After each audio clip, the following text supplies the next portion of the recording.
morning guys. Tara, kape. So dumating na kahapon ang news na talagang ikakalungkot ng karamihan sa atin. And ito yung pagbaba ng interest ni Maribank. So nung nag-start ang taon, si GoTyme ay nagbaba ng interest niya. And sabi ko doon, posible na magkaroon din ng pagbaba ng interest rate sa kanilang savings ang ibang banks na katulad ni Maya at ni Maribank. And ang sabi ko, sana naman wag mangyari yan. Pero ikinalulungkot ko na sabihin sa inyo na kahapon ay nirelease na yung news na yan. At babasahin ko sa inyo ngayon. Sabi niya dito, adjustment of savings account interest rate.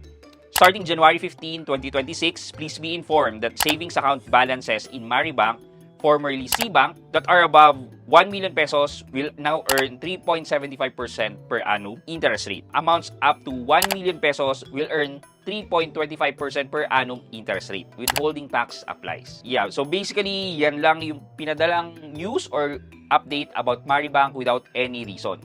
But again, katulad nga na sinabi ko sa GoTyme, it's a business decision and usually kailangan nilang gawin to remain competitive and profitable. As for my point of view, I'm leaning towards Maya at this moment. Kung kanino ko nilalagay ang malaking pera ko. Mainly because if you do mission with Maya, it has higher interest rate and then there are other personal goal available. However, gaano ba kalaki ang impact nitong 0.25%? Well, sa 1 million pesos, nasa around 2,500 ang gross interest na mababawas sa pera nyo and magiging 2,000 pesos na lang yan for the net interest. Kung daily nyo naman siya tinitingnan, nasa around 5.47 or 5.48 pesos every day ang mawawala because of the decrease in interest. That's assuming you have a 1 million balance with Maribank. Pero regardless, yan yung maximum na pwedeng mawala sa'yo if in case na patuloy ka magbabank with Maribank. Ang kinagandahan lang siguro kay Maribank is that walang limit ang 3.75% nila from 1 million and above. So malungkot na news for today, but sana naliwanagan kayo. Guys, abangan nyo rin pala ang video release ko for tonight. May isang bangko tayong pag-uusapan na may higher interest rate. So again, good morning sa inyo.